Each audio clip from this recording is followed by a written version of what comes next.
Друзья мои, всем привет! С вами Дина и канал Коллекция рецептов. На дворе лето, и самое время приготовить вкуснейшую, аппетитную, освежающую закуску – торт из кабачков. У меня на канале уже есть несколько рецептов вкусных блюд с кабачками. Ссылочки на видео оставлю в описании. Кабачковый торт – рецепт не новый и многими любимый, но я хочу показать свой вариант приготовления, изюминкой которого является пикантный соус. Итак, приступим. Я взяла 1,5 килограмма молоденьких кабачков. Кожицу с них очищать не буду. Отрезаем у кабачков только вот эту часть, а плодоножку оставляем. За нее удобно держать, когда будем их натирать.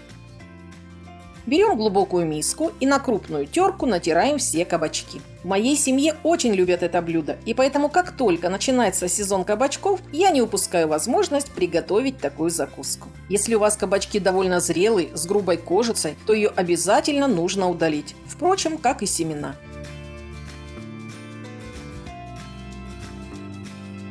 Подготовленные таким образом кабачки засыпаем полной чайной ложкой соли, хорошо перемешиваем и пока отставляем в сторону, чтобы кабачки пустили сок, который в этом рецепте нам не понадобится. А тем временем подготовим остальные продукты. На мелкой терке натираем 200 граммов твердого сыра. У меня тильзитер, но вы можете взять любой, который вам нравится по вкусу. Спелые сочные помидоры нарезаем тонкими ломтиками. У меня очень крупные помидоры, поэтому я режу полукольцами. Если у вас помидоры помельче, нарежьте их не толстыми колечками. Зелени в этом рецепте идет достаточно много. Я взяла пучок зеленого лука, а также укроп, кинзу и петрушку. Для тех, кто любит кинзу, берите ее побольше. Она прекрасно вписывается в этот рецепт и идеально сочетается с продуктами, входящими в состав закуски. Старайтесь нарезать зелень как можно мельче. А теперь подготовим соус, которым будем смазывать кабачковые блинчики. Для этого смешиваем 150 граммов сливочного или творожного сыра и 100 граммов майонеза. Сливочный сыр и майонез у меня домашние. Ссылочки на эти видеорецепты есть в описании. Туда же натираем 3 зубка чеснока. Его количество регулируйте по вашему вкусу. Мы любим остренькое. Вливаем чайную ложку лимонного сока и добавляем полную чайную ложку горчицы. У меня горчица сладкая, баварская. Если у вас острая, возьмите чуть меньше. Также отлично подходит зернистая горчица. Всыпаем черный молотый перец и соль по вкусу.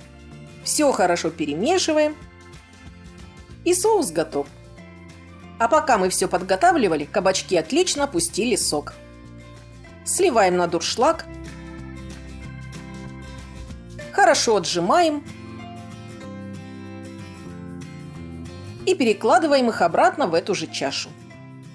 Вбиваем туда 4 яйца. У меня крупные, если у вас помельче, берите 5 штук.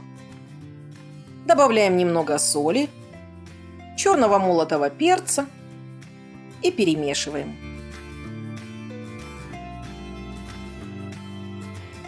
В эту же массу добавляем половину нарезанной зелени и всыпаем 150 граммов просеянной пшеничной муки. Массу хорошо перемешиваем. Она должна получиться достаточно густой. А теперь приступаем к выпеканию блинчиков. Устанавливаем сковороды на плиту и хорошо их разогреваем. Обратите внимание, что кабачки продолжают пускать сок, поэтому перед выпеканием каждого блинчика массу нужно хорошо перемешивать. Горячую сковороду смазываем растительным маслом. Выкладываем на нее кабачковую массу.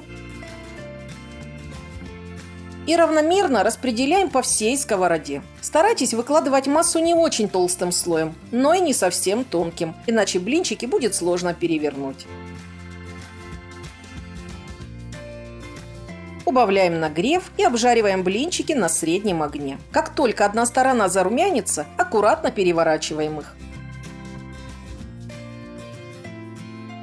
Готовый блинчик снимается довольно легко, и на его приготовление уходит в среднем 5 минут. Из этого количества массы у меня получилось 8 кабачковых блинчиков диаметром 22 сантиметра. Даем им полностью остыть, и только после этого приступаем к сборке торта.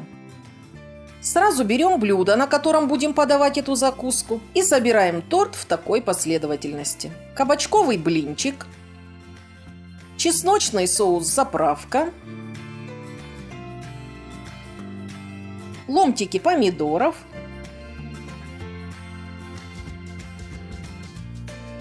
натертый сыр,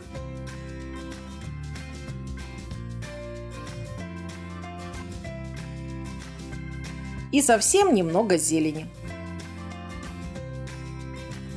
Опять блинчик, соус, помидоры, сыр и зелень. Таким образом собираем весь торт. Верхний кабачковый блинчик обильно смазываем соусом.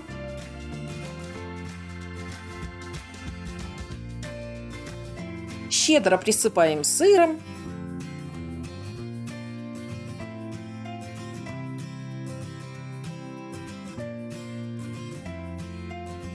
И украшаем по своему усмотрению. Я возьму маленькие помидорки черри.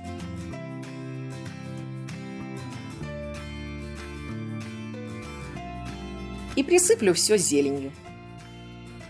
Вот такая красивая, аппетитная закуска у нас получилась. Отправляем торт в холодильник минимум на час, но лучше на ночь. Так он прекрасно пропитается, будет лучше держать форму и разрезать его станет гораздо легче. Несмотря на то, что я достала торт из холодильника буквально через полчаса, он прекрасно разрезался и сохранил форму. Многие из вас спрашивают, можно ли приготовить ту или иную закуску заранее. Так вот, преимущество этого закусочного торта в том, что его можно и даже нужно готовить накануне. Торт получается очень нежный, сочный, в меру остренький. И такая закуска достойна даже праздничного стола. Рекомендую приготовить и попробовать этот аппетитный тортик с пикантным соусом. Желаю всем приятного аппетита. Друзья, если вам понравилась эта закуска, не забывайте ставить лайк. Спасибо, что делитесь моими рецептами и оставляйте свои комментарии. Подписывайтесь на мой YouTube-канал «Коллекция рецептов» и не забудьте нажать на колокольчик, тогда вы точно не пропустите новые видео. У меня на канале есть и другие блюда из кабачков и не только. Все ссылки на экране и в описании. С вами была Дина. До новых встреч, до новых вкусных рецептов.